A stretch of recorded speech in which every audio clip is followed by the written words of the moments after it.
늘 여러분들과 함께 하시기를 간절히 기도합니다.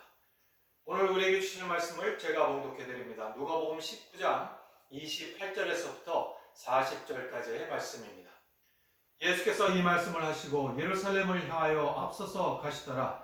감람원이라 하는 산에 벳바게와 베다니에 가까이 왔을 때에 제자 중 둘을 보내시며 이르시되 너희 맞은편 마을로 가라. 그리로 들어가면 아직 아무 사람도 타보지 않은 나귀 새끼에 매여 있는 것을 보리니 풀어 끌고 오너라. 만일 누가 너희에게 어찌하여 푸느냐 묻거든 이렇게 말하되 주가 쓰시겠다 하라 하시매 보내심을 받은 자들이 가서 그 말씀대로 만난지라.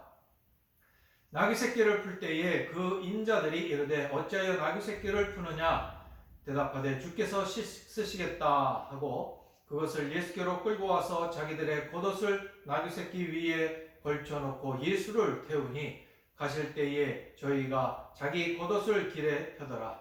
이미 감난산에서 내려가는 편까지 가까이 오심에 제자의 온 무리가 자기의 본 바 모든 능한 일을 인하여 기뻐하며 큰 소리로 하나님을 찬양하여 가로되 찬송하리로다. 주의 이름으로 오시는 왕이여 하늘에는 평화여 가장 높은 곳에는 영광이로다 하니 무리 중 어떤 바리새인들이 말하되 선생이여 당신의 제자들을 책망하소서 하거늘 대답하여 가라사대 내가 너에게 말하노니 만일 이 사람들이 잠잠하면 돌들이 소리 지르리라 하시니라. 아멘.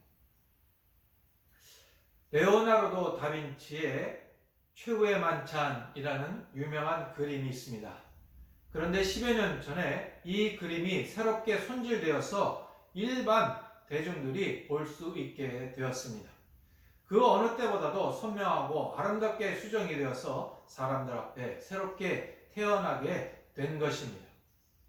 이 최후의 만찬 그림에 500년 동안 묻어 있던 먼지와 잡티를 제거하는데 무려 20년의 세월이 걸렸다고 합니다. 1497년에 만들어진 이 그림은 그동안 수차례의 역사적인 변란 때문에 많이 훼손되었습니다. 예를 들면 프랑스의 영웅 나폴레옹이 전쟁 중에 이 그림이 걸려있던 교회의 마당을 마곡간으로 사용하면서 그림이 더럽혀지게 되었습니다.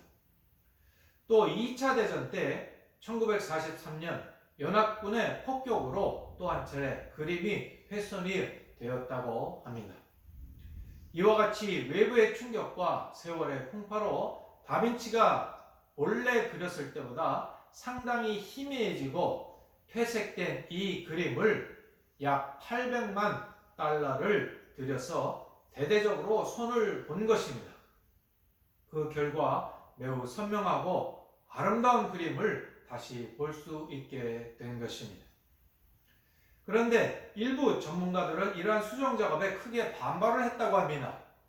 왜냐하면 그림을 손질하는 과정 속에서 먼지만 털어낸 것이 아니라 다빈치가 본래 그렸던 그림의 색상마저도 깎아냄으로써 원래 그림의 약 80%를 술채와 물감으로 다시 칠할 수밖에 없어서 크게 원작이 왜곡되었기 때문입니다. 한마디로 말해서 다빈치라는 천재적인 화가의 원화를 재수정 작업이라는 미명하에 망가뜨렸다라고 판단을 했기 때문에 일부 전문가들이 반대를 했습니다. 그런데 이 다빈치의 최후의 만찬, 이 그림에서 일어났던 일이 2000년 전에도 비슷하게 일어났습니다.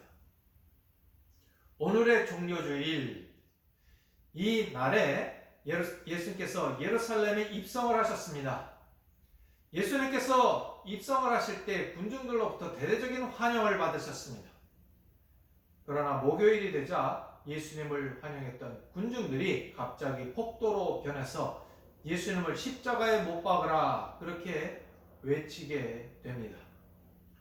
마치 다빈치의 원화가 수정되는 과정에서 크게 왜곡된 것처럼 예수님 시대의 예루살렘 군중들도 예수님의 역할에 대해서 크게 왜곡해서 생각을 했던 것입니다. 즉 백성들은 예수님을 이스라엘의 왕으로서 도탄에 빠진 민중들을 로마의 포갑으로부터 구원해서 새로운 해방을 가져다 주는 존재로 믿었습니다. 그러나 그 기대는 갑자기 무너져 마땅히 죽어야 할 죄인 중에 죄인으로 예수님을 취급을 했던 것입니다. 그들이 전면적으로 생각을 바꾼 것입니다. 어떻게 보면 이와 같은 왜곡, 변질은 예수님께서 예루살렘에 들어가신 후 지금까지도 계속되고 있다. 그렇게 볼 수 있을 것입니다. 예수님의 이미지와 역할이 세월의 흐름에 따라 이 모습, 저 모습으로 바뀌어지게 되었다는 것입니다. 무신론자들인 공산주의자들, 막수주의자들조차도 예수님을 민중에게 자유와 해방을 가져다 주는 혁명가로 바꿔 생각을 하고 있습니다. 또 어떤 상담가들은 예수님을 심리치료사로 생각을 하고 있습니다. 또 어떤 사업가들에게는 예수님을 경영의 천재로 그렇게 이해하는 모습을 보이는 때도 있습니다. 그래서 오늘 우리가 본문을 중심으로 해서 이 종료주일에 오늘 본문이 우리에게 주는 교훈은 무엇인가 함께 생각해보고 은혜를 나누기를 원하는 것입니다. 첫 번째 생각할 것은 예수께서는 온 세상의 구원을 이루기 위해 예루살렘에 입성하셨다라는 것입니다. 다시 말해 예수께서는 하나님의 뜻을 이루기 위해 예루살렘에 입성을 하신 것입니다. 역사적 예수를 연구하는 학자들 가운데 가장 유명한 사람으로서 마르쿠스 보그라는 사람이 있습니다. 이 사람이 예수님에 대한 가장 대표적인 이미지를 네 가지로 요약을 했습니다. 첫 번째는 예수님은 영적인 사람으로서 하나님에 대한 깊은 영적 체험을 통하여 하나님과 인간 사이에 중보 혹은 중개 역할을 했던 분이다. 그렇게 이해를 하는 시각이 있습니다. 둘째는 예수님을 지혜의 교사로 이해하는 것입니다. 당시 유대사회의 통상적인 지혜와는 전혀 다른 사람들을 깜짝 놀라게 한 지혜를 가르치신 교사로 예수님을 이해를 합니다. 셋째로는 예수님은 당시의 정치, 경제, 종교 등등 모든 부분에서 기득권을 가진 사람들과 사사건건 충돌할 정도로 혁명적인 사상을 가졌던 사회적 예언자로 이해하는 그런 이해가 또 있습니다. 마지막 넷째로 예수님은 당시 존재하던 유대교를 내적으로 갱신해서 기독교라는 개혁 종교를 만들어내는 개혁 운동의 창립자로 이해를 하고 있습니다. 이런 대표적인 네 가지 시각이 있는데 물론 이와 같은 네 가지 예수님에 대한 이미지가 다 나름대로 일리가 있기 때문에 우리로서는 그렇게 크게 반대할 이유가 없다고 생각을 합니다. 일부분적으로 맞는 부분들이 있습니다. 그러나 우리는 오늘 종료주의를 맞이해서 우리는 예루살렘에 들어가셔서 사형 선고를 받으시고 십자가에 못 박히신 예수님의 참모습을 바로 볼 줄 알아야 되리라 그렇게 생각이 되어지는 것입니다.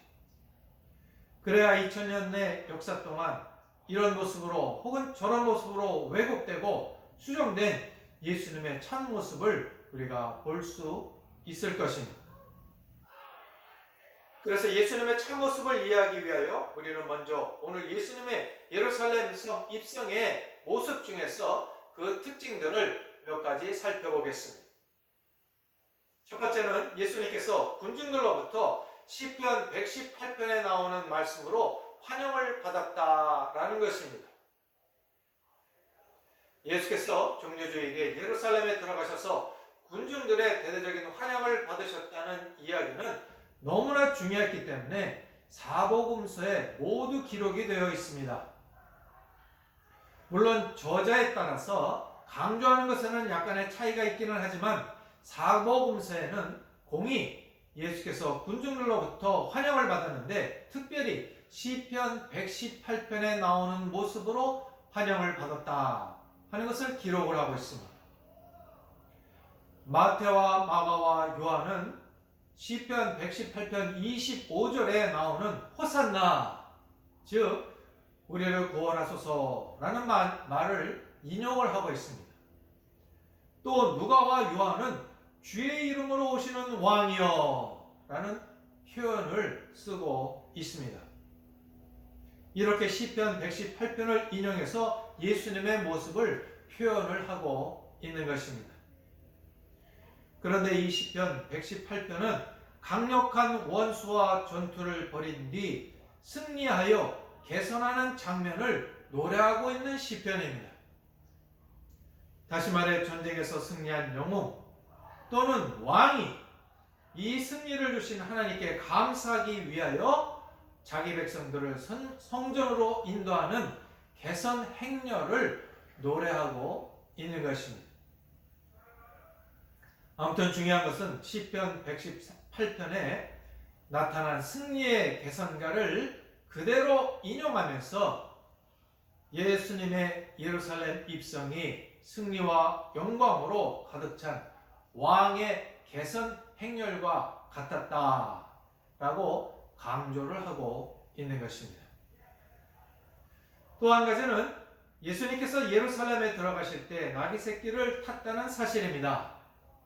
이것은 구약성경 스가랴서 9장 9절의 말씀, 즉 시온에 따라 크게 기뻐할지어다 예루살렘에 따라 즐거이 부를지어다 보라 내 왕이 내게 임하나니 그는 공의로우며 구원을 베풀며 겸손하여서 나귀를 타나니 나귀의 작은 것 곧 나귀의 새끼니라는 말씀을 예수님께 그대로 이루기 위함이었습니다. 예수께서 나귀 새끼를 타고 예루살렘에 들어가신 이야기는 다윗 왕이 세상을 떠나기 전 솔로몬을 자신의 후계자로 정하여 노새를 타게 하고 온 도성의 백성들로부터 환영을 받으며 왕으로 기름 부음을 받게 한 사건과 매우 유사합니다. 그러니까 솔로몬처럼 예수님도 왕으로 그 도성에서 나귀를 타고 환영을 받으신 것입니다. 특히 오늘 본문 30절에 보시면 예수님이 타셨던 나귀는 아직 아무 사람도 타보지 않은 나귀 새끼다 그렇게 말씀을 하고 있습니다. 이것은 예수님께서 전혀 새로운 왕이라는 것을 상징적으로 말해주는 것입니다. 이처럼 나귀 새끼를 타고 예루살렘에 들어가셨다는 것은 구약시대의 훌륭한 왕들이 영광의 왕으로 즉위하기 위하여 군중들 속에 들어가는 것과 같은 의미를 가지고 있습니다. 또 예수님께서 나귀 새끼를 타고 예루살렘에 들어가실 때 사람들이 겉옷을 벗어 길에 폈습니다. 이것도 열왕기하 9장 13절에 나오는 말씀, 즉 예후가 앞 왕의 후손들을 물리치고 이스라엘의 새로운 왕이 되어서 사마리아에 입성을 했을 때 군중들이 보여주었던 모습과 같은 모습입니다. 즉 군중들의 환영과 지극한 존경의 의미로 겉옷을 길에 폈던 것입니다. 또 백성들이 종려나무 가지를 흔들었습니다. 이것은 고대 종려나무가 승리를 상징하는 나무였기 때문에 승리의 왕으로서 예수님의 예루살렘 입성을 환영을 한 사실을 보여준 것입니다. 이처럼 예수님의 예루살렘 입성은 구약 성경에 나오는 승리한 영웅의 개선 혹은 승리한 왕의 즉위 등의 모습과 그대로 연결되어 있습니다. 적어도 예수님께서 예루살렘에 입성하실 때만큼은 군중들이 그런 기대를 했음을 보여주는 모습입니다. 모든 군중들은 예수께서 예루살렘에 들어가셨을 때 무엇인가 엄청난 일이 일어나리라고 흥분해 있었음이 분명합니다. 그래서 본문 37절에 온 무리가 자기의 본 바 모든 능한 일을 인하여 기뻐하며 큰 소리로 하나님을 찬양하여 그렇게 말씀하고 있습니다. 군주들은 예수께서 그동안 수많은 기적들을 행하신 것을 직접 보았고 당시 정치, 종교 지도자들과는 전혀 다른 새로운 면모와 가르침을 보여주셨기 때문에 이제 예수님을 한 사람의 영웅으로서 정치, 경제, 사회, 종교 모든 분야에 걸쳐 새로운 질서를 가져다 줄 분으로 기대를 했던 것입니다. 그런데 이와 같은 엄청난 군중의 기대가 며칠이 지나면서 곧 무너지고 군중들은 일제히 등을 돌리기 시작을 했습니다. 호산나 주의 이름으로 오시는 왕이여, 그렇게 환영했던 사람들이 예수님을 십자가에 못 박으라 그렇게 외치는 폭도로 바뀌었습니다. 그것은 예수님께서 그들의 기대와는 다른, 너무나 다른 메시아 상을 보여주셨기 때문입니다. 예수님은 군중들이 바랐던 것처럼 세상의 인기에 영합하는 세상의 왕이 아니었습니다. 세상이 예수님께 요구하고 기대했던 것은 권력과 부귀와 영광, 인기, 그리고 눈앞에 보이는 세상 질서의 변화였습니다. 그러나 예수님은 그런 기대와는 전혀 다른 길을 걸어가셨습니다. 예수께서는 하나님의 뜻을 이루기 위해 예루살렘에 들어가신 것입니다. 온 세상을 구원의 길로 인도하시기 위해 십자가의 길로 들어서신 것입니다. 정치, 경제 질서를 바꾸는 일에 관심이 있는 세상의 왕이 아니라 사람을 바꾸고 사람과 하나님 사이의 관계를 바꾸는 일에 관심을 가지셨던 만유의 왕이셨습니다. 세상 사람의 인기에 영합하여 정치적 무질서와 경제적 불평등을 바꾸는 세상의 왕은 일시적입니다. 그러나 하나님의 뜻에 따라 죄와 죽음의 권세하에 신화하는 인생들을 구원하는 하늘의 왕은 영원한 것입니다. 그래서 주님은 군중들의 뜻을 따르지 않고 묵묵히 그리고 고독하게 하나님의 뜻을 따라 십자가의 길을 걸어갔던 것입니다. 바로 이러한 사실에서 예루살렘 군중들의 기대와 예수님의 길은 너무나 차이가 있었던 것입니다. 우리도 이 세상을 살면서 세상의 기대와 욕심을 따라 살 것이 아니라 하나님의 뜻을 이루기 위해 사는 우리가 되어야 하리라 다시 한번 교훈을 받는 것입니다. 하나님께서 귀하게 여기셨던 것들을 우리도 이루며 살아야 되겠다. 다시 한번 각오를 하게 되는 것입니다. 이 일은 영원한 가치를 가지는 일입니다. 하나님께서 복되게 보시는 것, 나도 이루겠다. 이 귀한 결단과 신앙으로 사시는 여러분 되시기를 주의 이름으로 축원을 드립니다. 두 번째, 예수님은 겸손의 왕이셨습니다. 예수님은 세상의 왕이 가지는 권력과 영광의 왕이 아니라 겸손의 왕이셨습니다. 유명한 권투 선수 무하마드 알리라는 권투 선수가 있습니다. 이 사람의 이름을 따서 무하마드 알리 신드롬이라는 것이 있는데, 이 알리가 권투 선수로 한창 유명했을 때 그는 이렇게 얘기했습니다. 나는 가장 위대한 사람이다. I'm the greatest. 그리고 나는 세상의 왕이다. 이렇게 떠벌렸습니다. 아나무인격으로 말했기 때문에 무하마드 알리 신드롬이란 말이 생긴 것입니다. 세상 사람들은 모두 위대해지는 길, 힘 있는 길, 부유해지는 길, 유명해지는 길을 찾아 넓은 길로 났습니다. 그러나 예수님은 낮아지는 길, 자기를 비우는 길, 겸손해지는 길을 찾아 좁은 길을 걸어가셨습니다. 특별히 종려주일에는 겸손의 길로 나아가셨습니다. 사람이 살아가면서 가정이나 공동체 또는 주변의 사람들과 겪는 모든 불편한 관계는 대부분 겸손하지 못하기 때문에, 누군가 겸손하지 못하기 때문에 생겨나는 일이라고 볼 수 있습니다. 겸손, 파테이노 프로시네, 그런 말입니다. 이 말은 낮은 마음의 태도라는 뜻입니다. 곧 몸을 낮추는 것이 아니라 낮은 마음의 태도를 가지고 자기를 직시하는 것, 이것이 겸손인 것입니다. 낮은 마음의 태도를 가지고 자기를 직시하는 것, 이것이 성경이 말하는 겸손인 것입니다. 베드로전서 5장 5절에서 6절에서 하나님이 교만한 자를 대적하시되 겸손한 자들에게는 은혜를 주시느니라. 그러므로 하나님의 능하신 손 아래서 겸손하라. 때가 되면 너희를 높이시리라 말씀해 주셨습니다. 하나님께서는 교만한 자를 대적하시되 겸손한 자들에게는 은혜를 베푸신다고 하셨습니다.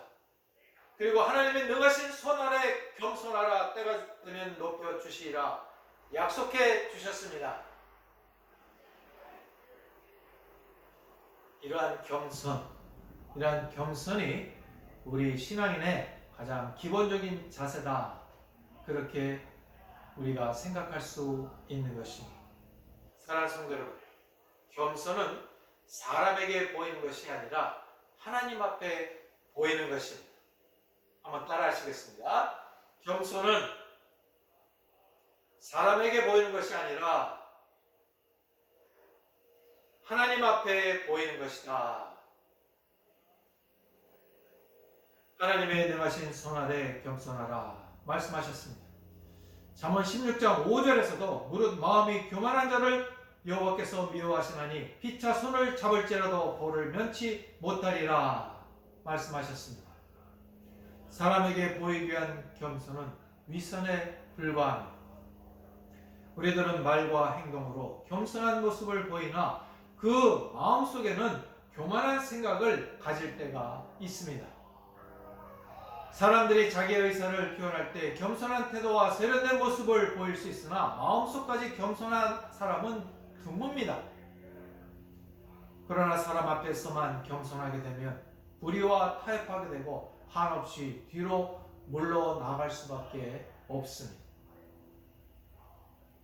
또 겸손은 수고와 봉사의 모습으로 나타납니다.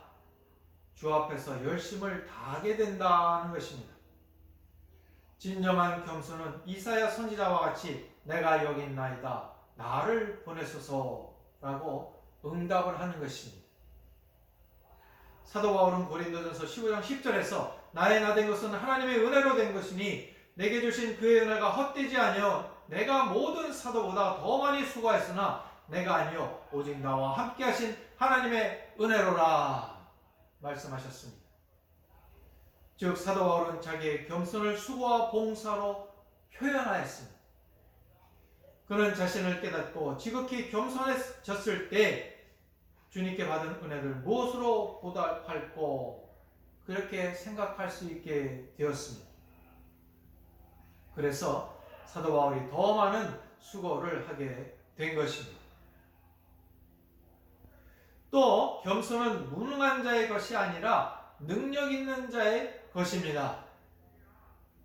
고린도후서 12장 10절에서 바울은 내가 그리스도를 위하여 약한 것들과 능력과 궁핍과 핍박과 곤란을 기뻐하노니 이는 내가 약할 그때에 곧 강함이니라 말씀하셨습니다.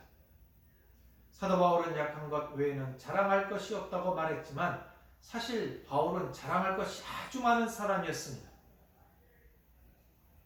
그는 무능하고 패기 없고 드러날 것이 없는 사람이 아니라 능력 있는 사람이었습니다. 능력은 있었지만 자기 능력을 자랑하지 않는 사람이었습니다. 그러므로 참으로 겸손한 사람이었습니다. 겸손, 능력이 부족한 자를 능력 있는 사람으로 만들어주는 원동력입니다. 그래서 이러한 사람은 더 큰 능력을 얻게 되는 것입니다.